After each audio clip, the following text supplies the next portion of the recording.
Pasukan Rusia kelabakan dengan serangan kilat dari Ukraina. Sebanyak 1.000 tentara Ukraina berhasil menerobos perbatasan Rusia di wilayah Kursk pada 6 Agustus dini hari. Pasukan Ukraina berhasil merangsek masuk dengan tank dan kendaraan lapis baja.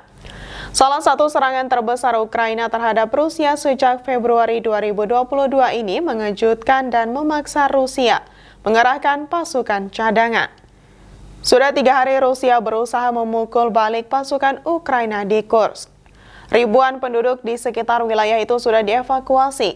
Kementerian Pertahanan Rusia, Kamis 8 Agustus 2024 menyatakan, militer Rusia dan penjaga perbatasan berupaya menghalangi pasukan Ukraina masuk lebih dalam ke wilayah di Rusia Barat Daya. Pertempuran sengit dilaporkan terjadi di dekat kota Suza, tempat gas alam Rusia mengalir ke Ukraina. Ada kekhawatiran konflik di wilayah ini akan menghentikan aliran gas alam ke Eropa. Presiden Rusia Vladimir Putin menyebut serangan Ukraina itu sebagai provokasi berskala besar. Militer Ukraina bungkam soal serangan ke Kursk.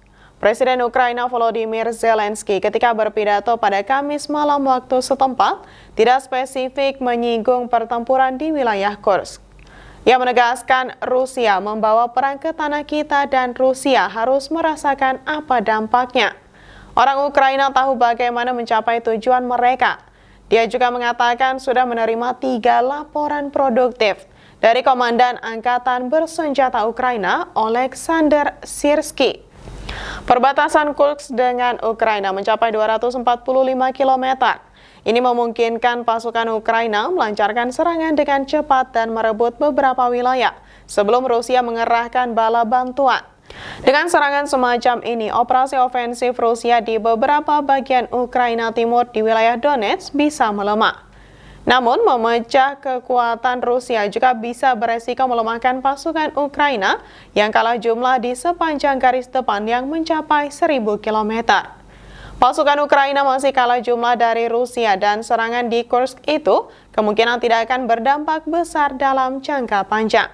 Rusia tetap bisa unggul meski butuh waktu untuk menarik pasukan dari garis depan ke Kursk.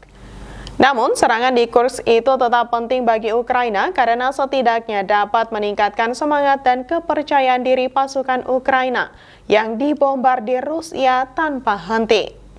Jangan lupa follow Instagram, Facebook, dan YouTube kami untuk terus mengikuti perkembangan terkini berita Banjarmasin Post. Download Tribun X sekarang, menghadirkan lokal menjadi Indonesia.